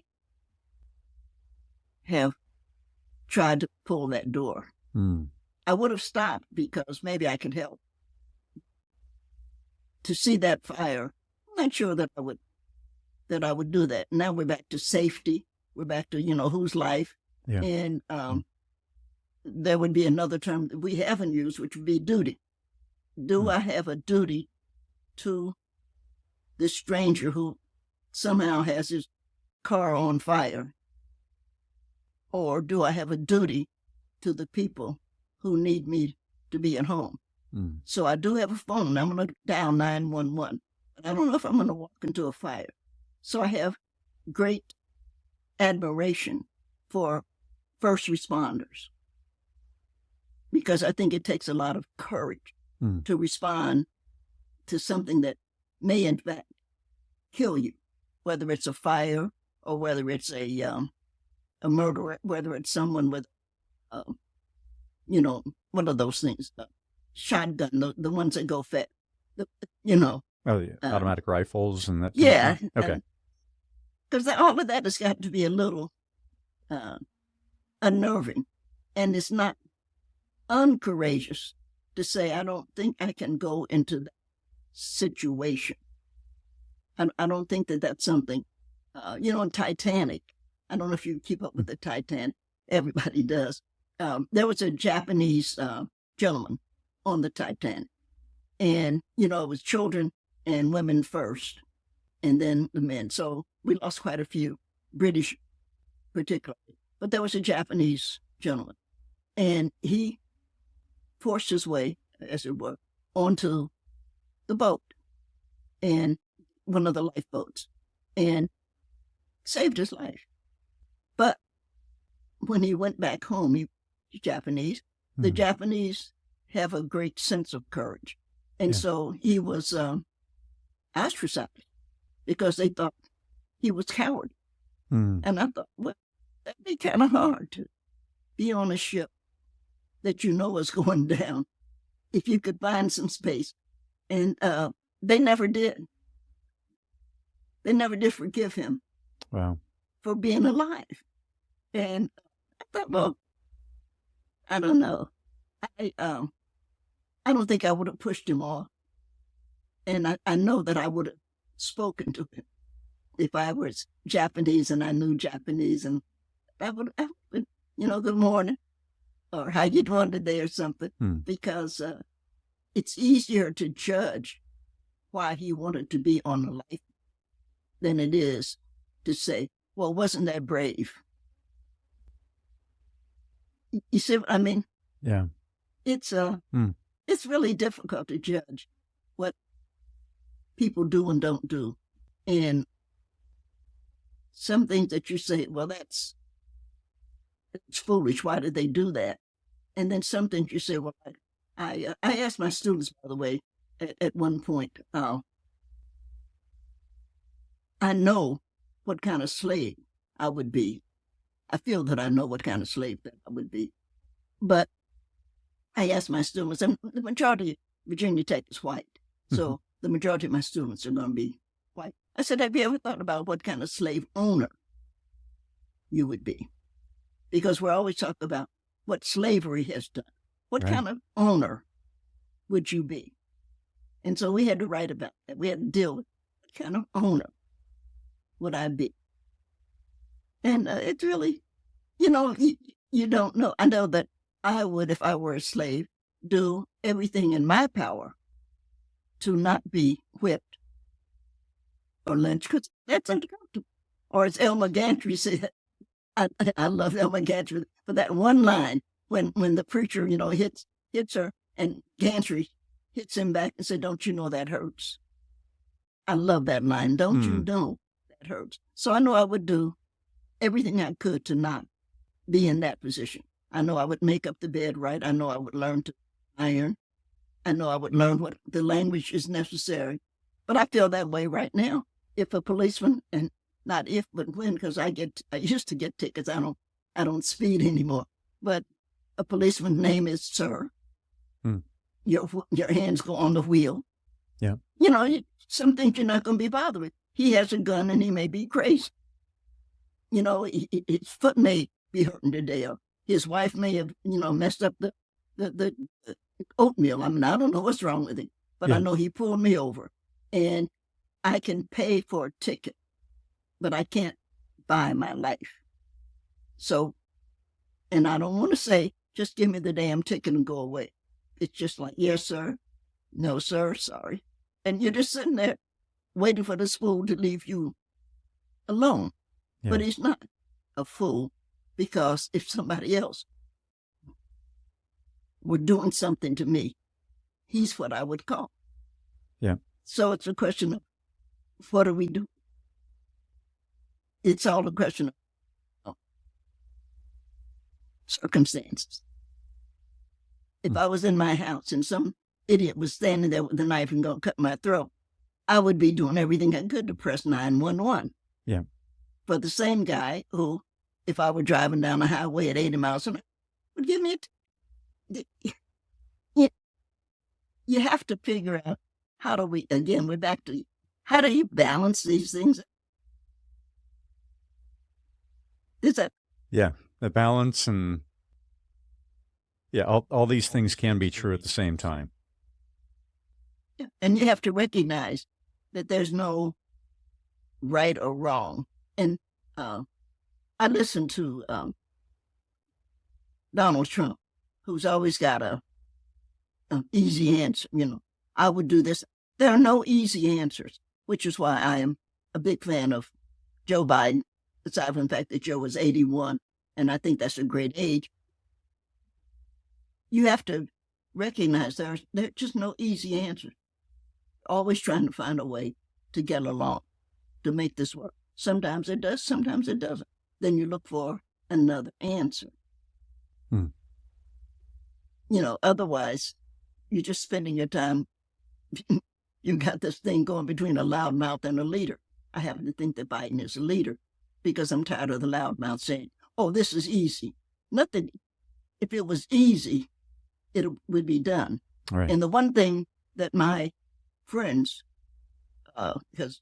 and family, I have very little family left right now. We're a small family, only 7 of us left right now.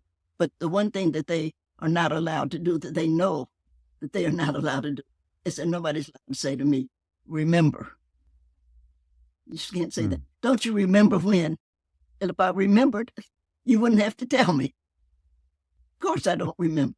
I'm 81, and some of the things that you remember, and my youngest cousin, I only have one female cousin, and she's just 50, and what she remembers of even our grandparents, I didn't know them, because when she was being born, I was going to graduate school. Okay, right. So we knew, and we don't, when we talk, and we talk frequently, she just had her birthday, but we talk, and it's like, no, I don't remember. So if you're telling me something, tell it. But I don't remember. And I never ask anybody, but we're back to that. I don't ask. Because if you want me to know, you would tell me. And if you told me once before and I didn't remember, then you don't need to remind me that I didn't remember. Why are you trying to embarrass me? Okay, right. Yep. It's fair enough. Let's transition. So I've got a question for you. So let me give you the question, but then I want to ask you to read your poem, Ego-Trippin. So the question, or the direction I'd love to do and spend some time, is about how do you use questions to bring to bear the wisdom of Black women? So that's the direction I'd like to go. But if we could start with you reading Ego-Trippin, then I think that's a beautiful way to make this transition. Okie doke. I remember the poem. I should remember the poem. Let me just find it here. I wonder where. I pulled out a poem. You asked me, you said that I could read something. You said you were going to ask me to read Ego-Trippin. You said I could also read something that I wanted to read. Absolutely. And so in order to make sure I got the poem that I wanted to read, I found that one, and I put it where it should go. And I can read Ego-Trippin, but I want to read this first. Okay, so for the record, I am loving everything, and so whatever you want to do, I am full. Yes, the answer is yes. This is it's called The Yellow Jacket, and it's because I sat out on my deck in the evening with a glass of champagne and watch. The Yellow Jacket. We pause in our day before completion of evening chores. I to cook dinner, and you, I'm not sure what you do. I empty the bird baths, always worrying a virus or germ or unpleasant bacteria may lurk to do fatal harm to those who only bring joy to their voices. To those who only bring their voices and joy and thanksgiving for fresh water. And you buzz and, quite frankly, annoy me. And I go about this duty fulfilling a contract that was never fulfilled, contract that was never signed and not at all enforceable, but nonetheless a cheerful duty to our feathered friends, recognizing each tree gone, each bush removed for a deck or patio has left a place less welcoming. I hope the birds accept this clean water as a suitable replacement.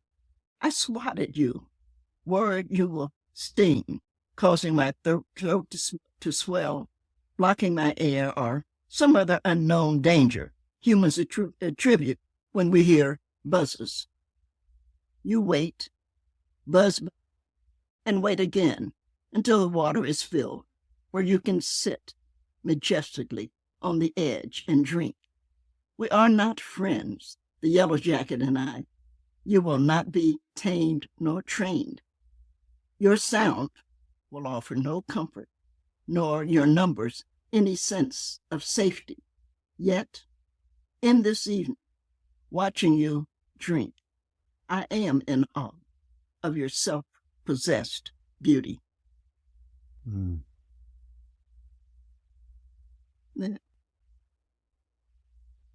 I really am so annoyed with my cough, but I love that poem so much because I think about the yellow jacket, and I sit there. You know how you sit and you watch them, because people don't like any buzz.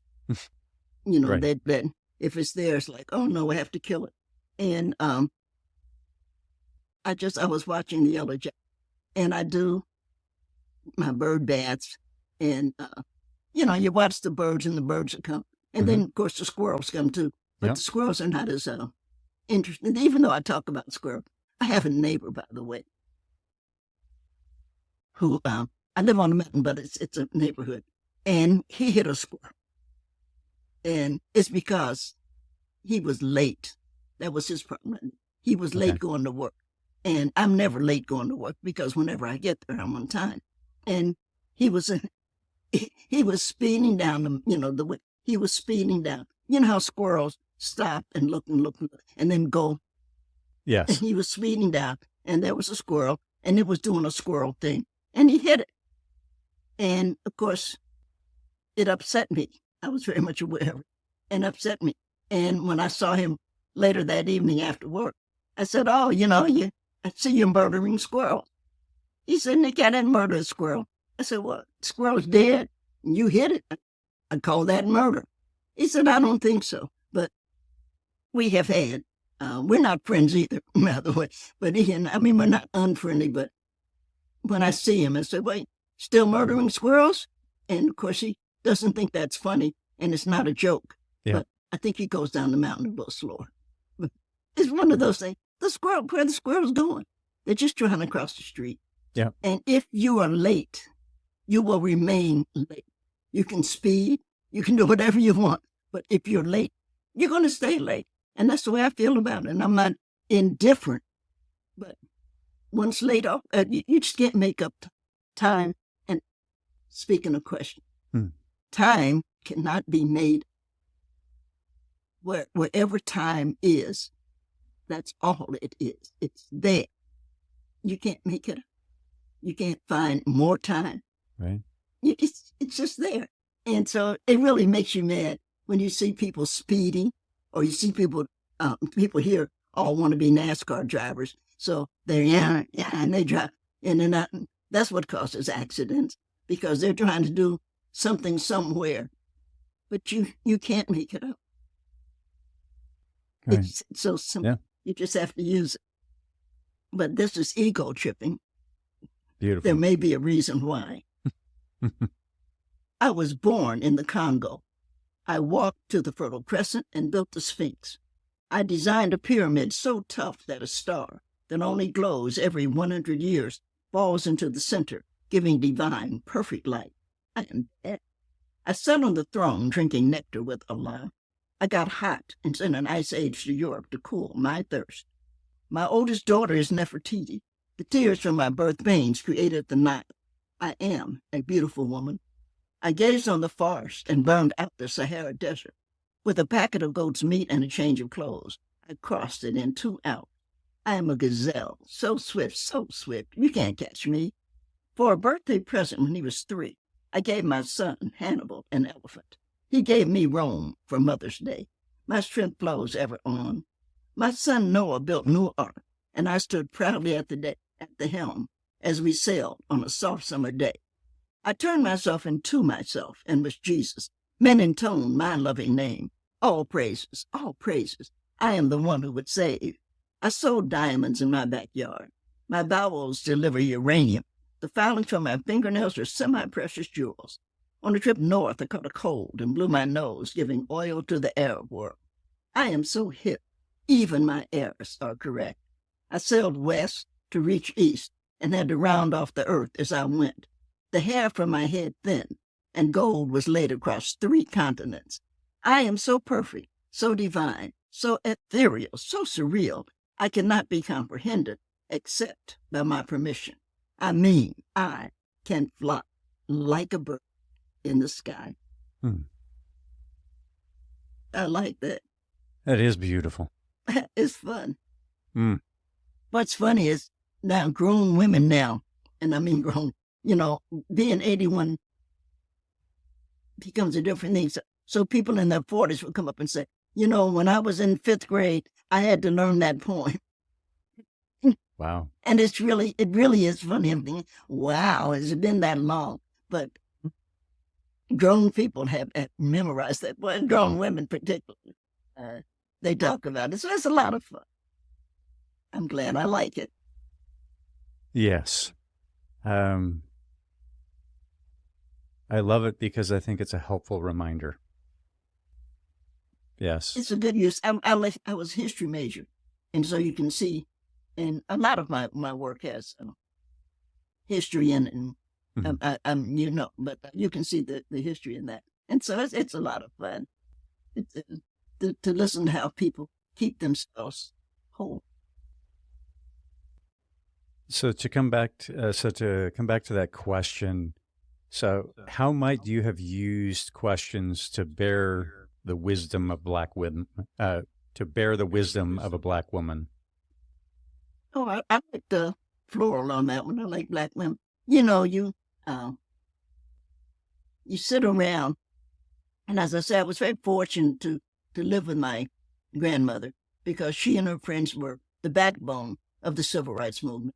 And that's something that is only beginning to be recognized, what the women did in the civil rights movement. We know the men. Yeah. We have not given, and I don't want to say credit because it's not a question credit or not credit, but we haven't. My grandmother belonged to, I don't know, a million club. She had, of course, her own bridge club because Black women played bridge. But then Grandpapa was a deacon. So she was a deacon's wife, and they had meetings. So they had Sunday school.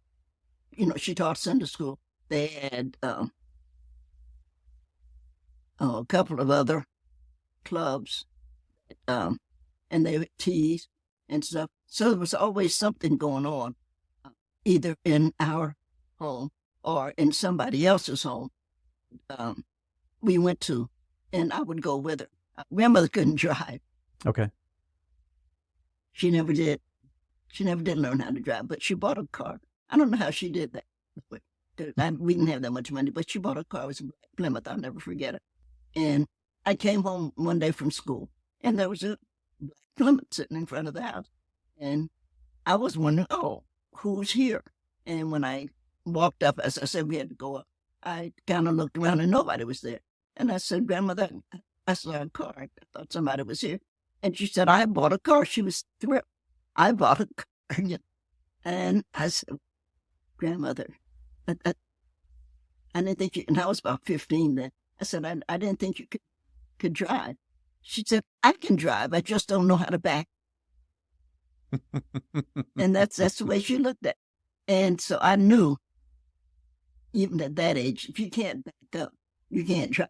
So it was a question of how long will it take her to recognize that buying this car was not a good idea. And I don't know why Grandpapa let her do it, but he really let Grandmother do whatever he just, Luvinia wanted a car, so we went and bought it. That's the way he looked at it.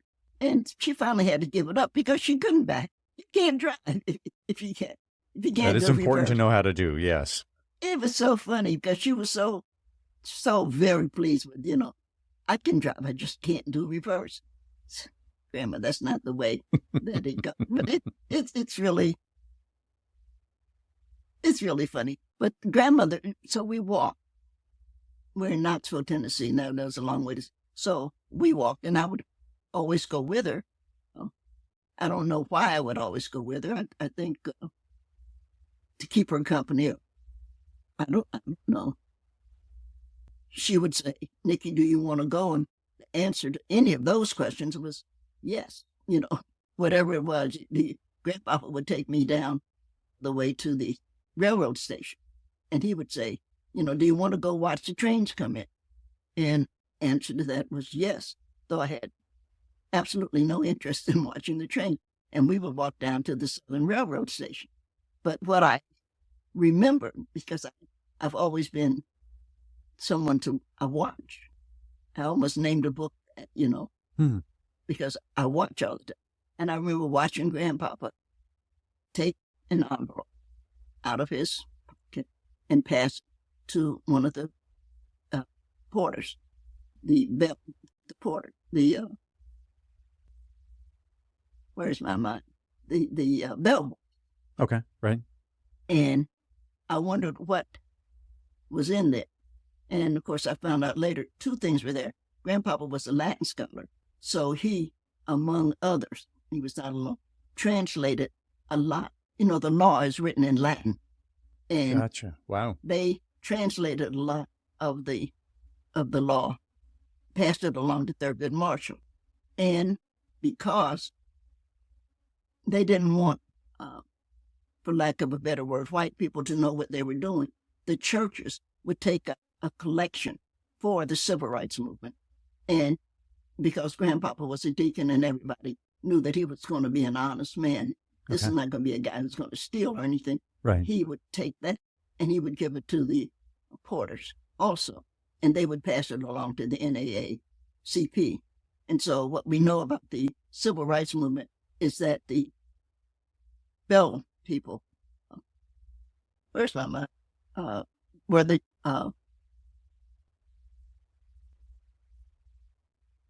bankers of the civil rights.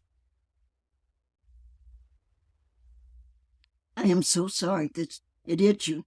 We're all good. But, and we can also, just for situational awareness, I can also cut all that out. So that way you'll be glorious all the way through. They were the bankers of the civil rights movement, and they passed the money along to the NAACP. And that included, of course, the Nat King Cole, the singers and the musicians, Louis Armstrong and them, because they were all on the train. And so they would give them, it's one of those, pass this along to the boy, because they didn't want, and the boy being Thurgood Marshall, but they didn't want the white people to know Nat King Cole, you never heard anything of King Cole being a civil rights person, but he did give money and stuff. He couldn't have done what he did if they had known. Right. Boy, that's a terrible sentence. He couldn't have done what he did if they had known what he was doing. And of course, everybody loved Louis Armstrong, and Louis Armstrong gave a lot of money also. And they passed it along to the porters, to the porters. And the porters passed it along. And again, an amazing and wonderful thing is that the porters, there's never been any thought at all that the porters, Pullman porters, took any of that money. That's beautiful. There was just nobody, you look it up, you talk to people, nobody ever thought. It just never got said. And they did something else that was wonderful, by the way. Speaking of the Pullman porters, they took a game that I play, friends here now, called Bid Whist. And they're the ones who took Bid Whist across the country. They were on the trains all night. And they were the ones who took jazz, because again, they were the ones who took jazz through the United States. And of course, the soldiers are the ones who took jazz to Europe. So, it's really, again, it's really amazing how we pass things along and how we share things and what we learn from each other. Right. Just that's tendons and sinews and connectivity of the living community, and just passing those things, the stories, information, funds, everything. That's beautiful. That is beautiful. Well, to go in the opposite direction of the opening in your 1968 poem, Nikki Rosa, because I know I'm caring less about the hard times. So what are you currently witnessing across the Black American diaspora that brings you joy? What are you currently witnessing across the Black American diaspora that brings you joy?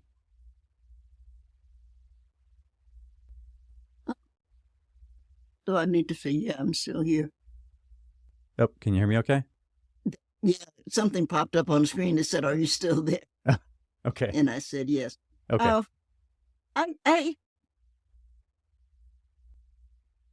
Well, all I know is that we're Americans.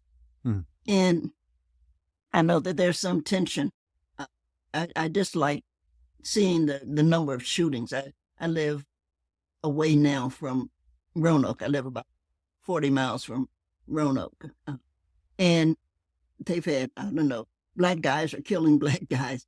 And that's, if I didn't like white guys killing black guys, I don't like the black guys doing any better. So I think that that's not a good idea.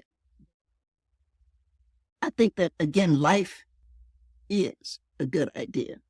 And I think looking forward to life in the galaxy, and I would say the galaxy more than space, because we live in space. The planet that we live on is in space. And we forget this planet is not solid. That what we're living on is actually gas, because something is holding, and that has to be pressure, is holding, in my opinion, is holding water up. Yeah. Mm-hmm.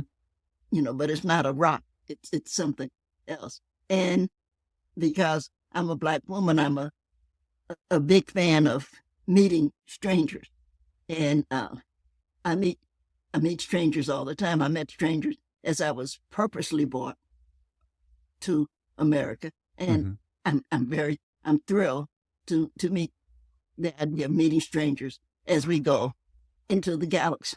So I think that we're the right people to do that, because I think we're, as I say again, we're not afraid of that which is different. Yeah. And we've made it with everybody. Somebody said, you know, Nikki, if you go on space, something's going to rape you. I said, no. Something has raped me in the United States. So that'll be fine. I do know that if I get pregnant by what we would call an alien, I know that whatever I will love, I will name it, and I will love. Because that's what black women do, which is why we have to send us into the galaxy to meet people, because we're perfectly capable of loving anything that we have. That's beautiful. Well, are there any questions that infuse your love of space or the galaxies? It's just, isn't it exciting to you? You know, the stars haven't changed. The stars have been the same. So it's just exciting to know that something has been around that long, that has not changed, which means that there's some life that we are not being aware of. And it's just illogical if we are the only life form in this galaxy. And we know now that there are other galaxies. We have learned that we are not the only galaxy. So I think it's incredibly exciting. I really do. And I had lung cancer. And when I started working with NASA, just as, you know, you need a poet, and it was one of those things, I wanted to go into the International Space Station, of course, because who wouldn't? And Dr. Bolden said, you know, Nikki, I could send you to the space station, because that's a pretty safe thing to do. You know, we've had an accident here or there, but we have more on the road than we have in space. Right. And he said, I could send you, but I wouldn't be able to bring you back. And I said, well, why? He said, well, you know, you had the cancer because they took my left lung out, and your organs would move around and it would kill you. And his name is Charles, and I really love Charles. I carry a picture of him around. I said, Charles, I don't know how to tell you. If I was born, I'm going to die. So this is not something that's preventable. So why don't you send me to the International Space Station, and I'll just stay until I'm in my, at that point, I thought until my, early 80s, but I'm in my early 80s. So now I pushed it to early 90s. Yeah, we're going to push that out just a little bit. Yes. And I said, and when I transition, when I pass, just open the door and let me go into space. Let me go around. And then people can look out. Some child can be sitting, looking out the window saying, ooh, there goes Nikki. And I'll just be going around and around. And a couple of thousand years from now, somebody will tell my story. And that's what gets you excited, that I have a story in space. Well, then, not that I'm hurrying that day, but if all that comes to pass, if you can have like wrapped in aluminum or something like that, so as you're going, you'll look like one of the other satellites, and we can identify you that much more and be grateful for your place in the heavens. That'd be fun, wouldn't it? It would be amazing. That'd be amazing. Last year, I spent some time on Whidbey Island, which is just north of Seattle. And I'm sorry, Whidbey Island, and then had gone out to the western portion up north of Seattle. And on the way back, I stopped intentionally, and this was in the middle of the night, and just looked at the skies, because I'm so accustomed to light pollution. I literally could not think of the last time that I had looked at the night sky unpolluted by light. And this was a very remote place that I was at. And it was glorious. I will always remember that 10, 15 minutes, whatever it was, of just parked on the side of the road, staring up at the sky and just seeing the diversity of color and just the magnitude. So yes, I have an understanding. I love Iceland. I went to Iceland a couple of years ago. I really love Iceland for the same reason. And can be it's quiet, first of all, not all of it, but most of it, because they only have Reykjavik, it's the only city. And so it's quiet. And you get a dark sky. Of course, you get the northern stars too. It's just wonderful to know. I mean, something has to be living. Something has to be living there, because anything else is illogical. And the universe cannot be illogical. And if you were religious, you would say God cannot be illogical. And of course, people say, well, God could not have made a mistake in human being. I think God could make a mistake because he was thinking, I'm lonely. And so he decided to make life form. And I don't think he's illogical. Beautiful. So who knows? Beautiful.